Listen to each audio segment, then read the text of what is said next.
je suis très content de vous retrouver à nouveau pour cette nouvelle vidéo. Et ça démarre tout de suite.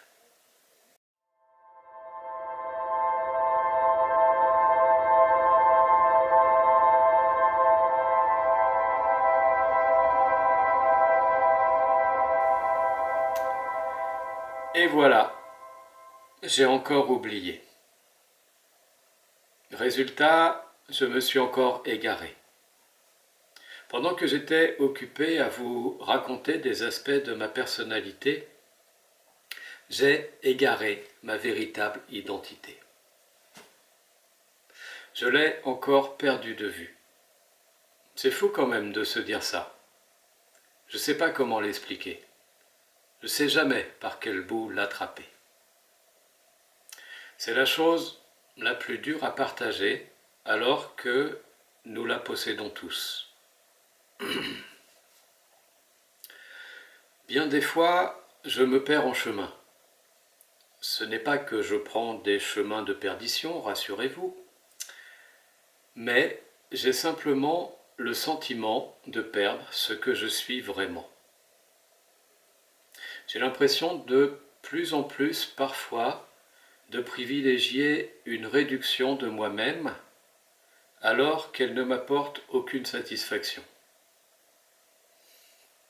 Le sentiment de faire des allers et retours, de me sentir à des moments sur ma base, d'être en totale adéquation, et puis de m'en éloigner sans savoir pourquoi, sans savoir comment, et d'en ressentir le manque, l'insatisfaction, et de repartir de nouveau à sa recherche. Comment c'est possible ? En réalité, c'est inconcevable sous cet angle. Nous ne pouvons pas perdre ce que nous sommes. Cela ne peut pas disparaître. C'est inhérent à ce que nous sommes. Bon, alors c'est peut-être là-dessus qu'il faut s'appuyer. Prendre le problème à l'envers. Je ne perds pas la partie constituante de moi-même, mais quelque chose fait que j'ai l'impression d'en être séparé.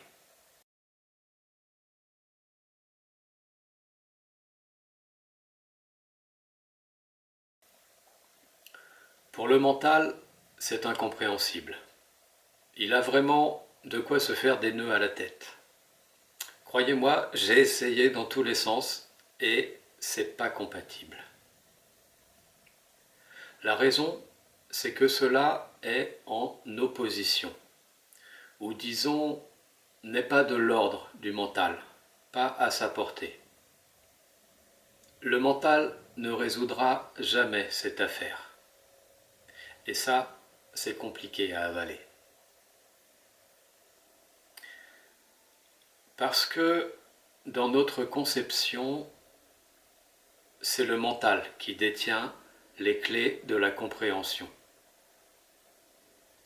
Je crois en fait que c'est un piège à dépasser, ou une indication qui nous indique que ce n'est pas du côté du mental qu'il faut chercher. J'y vois un lien d'ailleurs avec la foi, qui vient justement contredire le raisonnement. Donc, nous ne pouvons pas perdre ce que nous sommes. Et la séparation que je ressens, parfois, n'est pas ce que je crois qu'elle est. C'est comme un trésor que nous possédons tous, une liberté inespérée, peut-être la fin de la souffrance, mais, ignorant que cela existe, nous ne prenons pas la peine de considérer vraiment ces propos. Comme si un voile venait les recouvrir.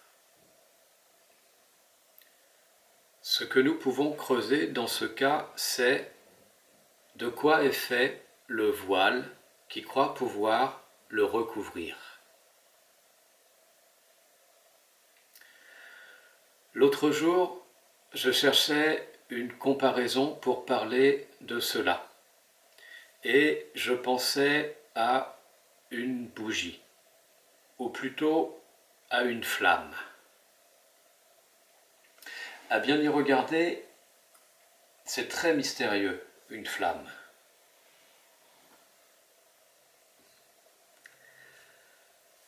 Je ne saurais pas expliquer la provenance de cet élément, ni son fonctionnement.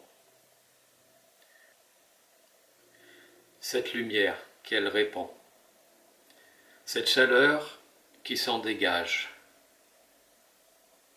la puissance qu'elle contient, le ravage que cette petite flamme est capable d'engendrer. Et, en même temps, sa grande vulnérabilité. Je prends cet exemple pour essayer de partager ce qui se trouve au cœur de toute création. Cette flamme est toujours identique. Peu importe où elle prend naissance, on la retrouve avec les mêmes caractéristiques à chaque fois.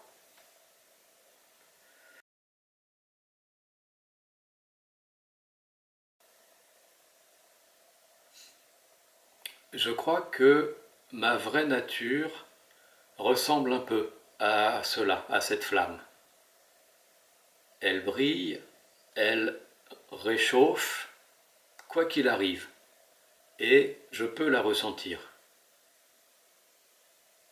Il nous est tous arrivé à un moment ou un autre de ressentir quelque chose de plus grand qui se manifestait, quelque chose qui nous dépasse à un moment.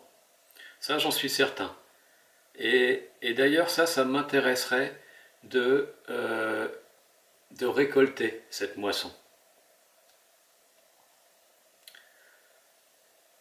En même temps, cette flamme, il est très facile de l'éteindre, de la mettre sous le boisseau, de ne pas s'en occuper ou de la voiler. Mais elle ne peut disparaître. Il n'y a pas de réelle séparation. Il est même facile de la raviver. Il y a vraiment un apprivoisement, une adaptation, une nécessité d'attention avec cet élément.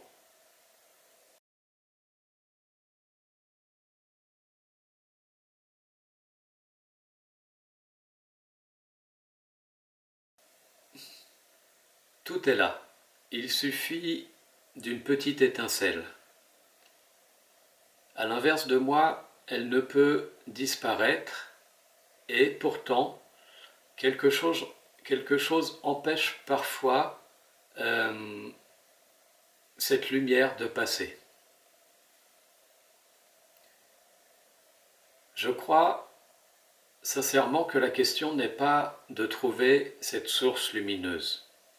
Il est temps de reconnaître qu'elle est au cœur de toute création, mais plutôt de voir ce qui fait obstacle à son apparition ou à son rayonnement. Tous les allers-retours que j'effectue m'enseignent et me ramènent toujours à la même conclusion, qui est: je suis le seul obstacle qui m'empêche de voir ce que je suis vraiment, de recevoir ou de vivre à partir de ce que je suis vraiment. C'est le sens de l'indication: si le grain de blé ne meurt, il ne porte pas de fruits. Ou perdre sa vie pour pouvoir la sauver. Ou mourir avant de mourir. Ou encore, si tu es, il n'est pas. S'il est, tu n'es pas. Etc. etc. C'est la quête et l'enseignement de tous les prophètes. Il s'agit de mourir à soi-même. Ceci est commun à toutes les traditions. Chacune aborde cette notion. Cela a l'apparence d'un sacrifice, mais on parle ici de la mort de l'ego. Tout est une question d'identification. L'ego est une partie de nous, mais si cette part se considère comme unique représentante de ce que nous sommes, l'autre part reste voilée. C'est pourquoi il est nécessaire de connaître l'existence de notre vraie nature. L'ego est ce qui vient, disons, voiler notre vraie nature. Mais, une fois compris cela, il peut aussi devenir l'instrument de celle-ci. C'est un énorme paradoxe parce que, bien sûr, cela semble inconcevable de mourir à soi et d'imaginer renaître sous une autre forme dans cette vie. Alors la question est comment mourir à soi-même? Est-ce que ça fait mal? Est-ce qu'il faut tout perdre, renoncer à tout, ou faire de longues études pour y arriver? Quelle est la meilleure école? Y a-t-il un examen d'entrée? Pourquoi un tel sacrifice? Quel intérêt? Et d'abord, quels sont les débouchés?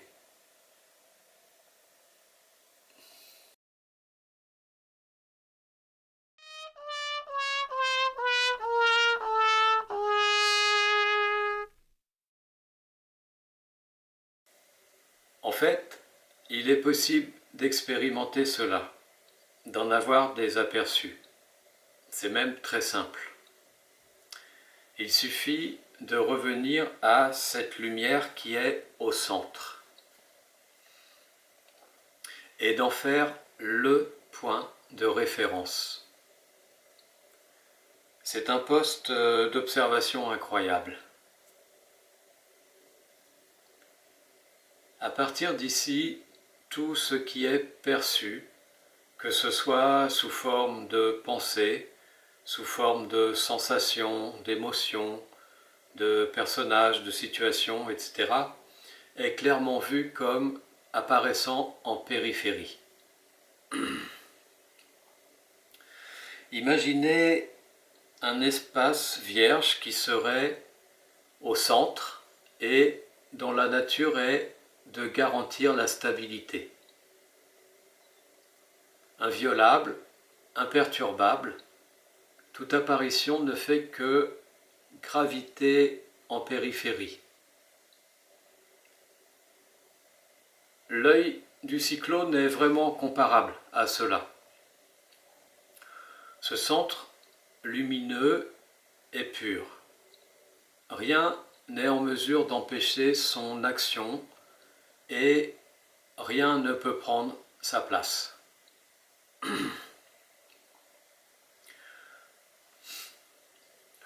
Donc mourir à soi, c'est un peu comme venir se poser et observer ce qui se passe dans l'œil du cyclone. Ou encore, c'est comme poser son costume, poser le personnage. Le costume étant tout ce que je crois être.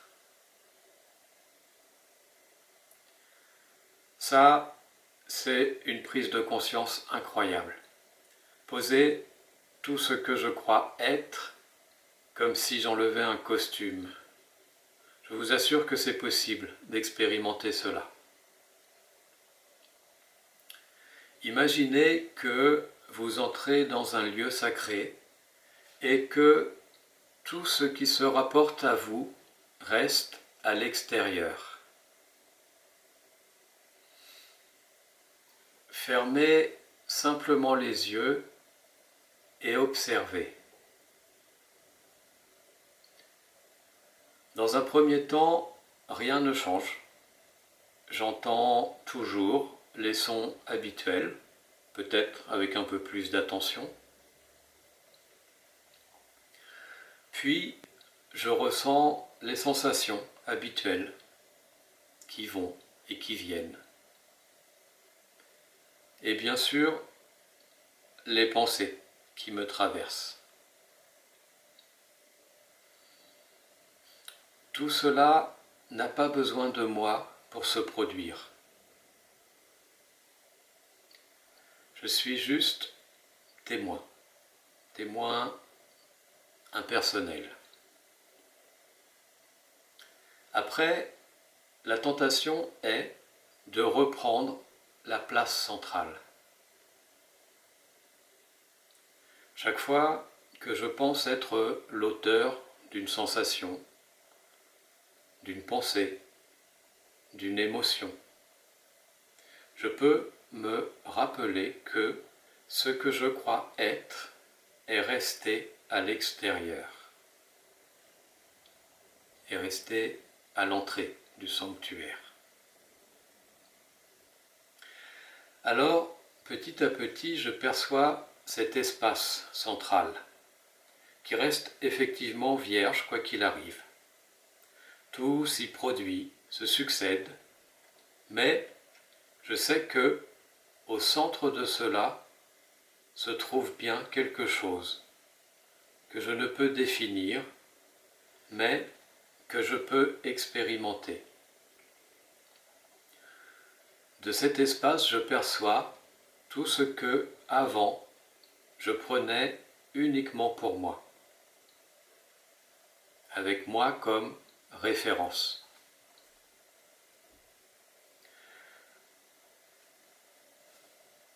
Il est possible qu'une brèche se produise, ou alors un nouvel intérêt, un questionnement, ou qu'ici se crée le premier détachement, la première fissure qui, de plus en plus, j'espère, ouvrira l'espace central qui permettra à la lumière d'apparaître et de rayonner.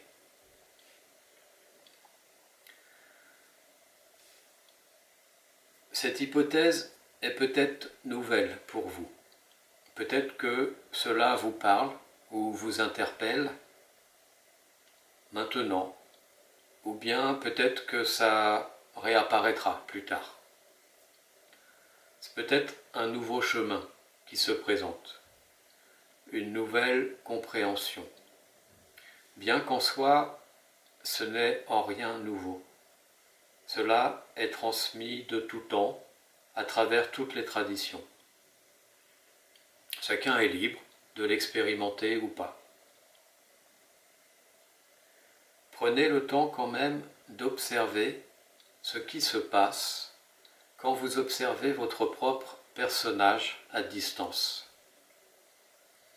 Les ressentis, ses émotions, ses peurs, tout ce qui gravite avec lui.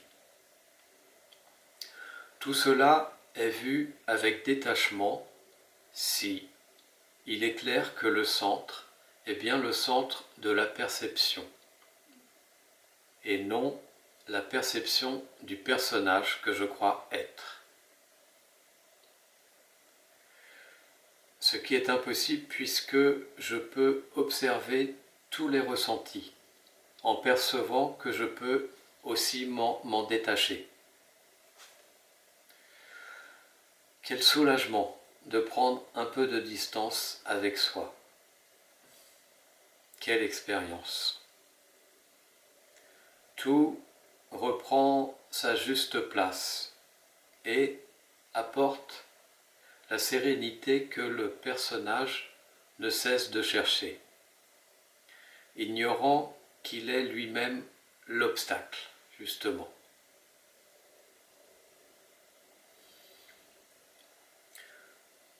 Je remarque que rien ne change, tout continue de se produire simplement. Sauf que rien n'est affecté, rien n'est menacé. Mon personnage continue d'exister, bien sûr, mais c'est comme si il était démasqué.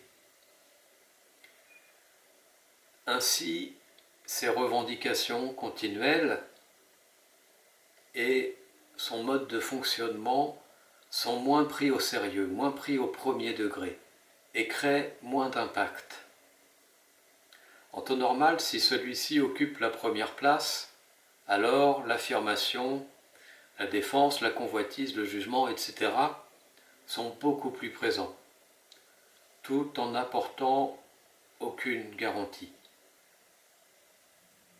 Prendre cette première place, prendre cette place centrale, semble le prix à payer. Je pense encore à une petite histoire pour illustrer cela. C'est un conte zen qui fait intervenir un autre élément. On a vu le feu précédemment, là c'est un autre élément.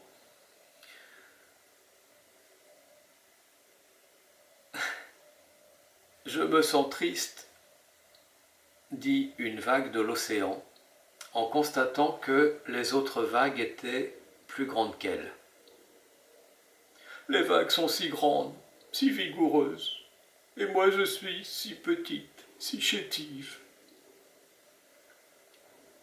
Une autre vague lui répondit.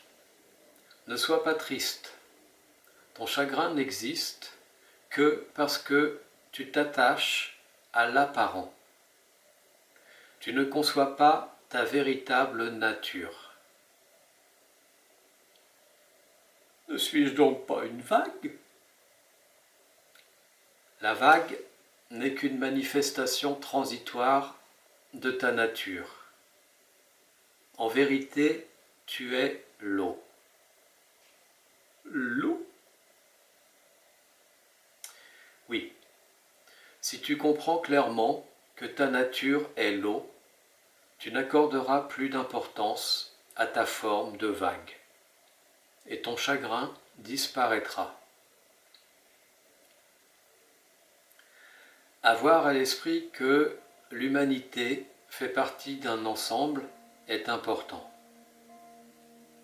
car l'être humain se considère souvent comme le centre du monde en s'arrogeant des droits particuliers qui n'ont pas de raison d'être. Ainsi, il ne voit chez son prochain que ce qu'il n'a pas, sans voir ce qu'il a déjà, et se cause les plus inutiles soucis. Voilà, c'est le partage du jour. Merci à chacun. Bonne route, courage et confiance. À bientôt, merci.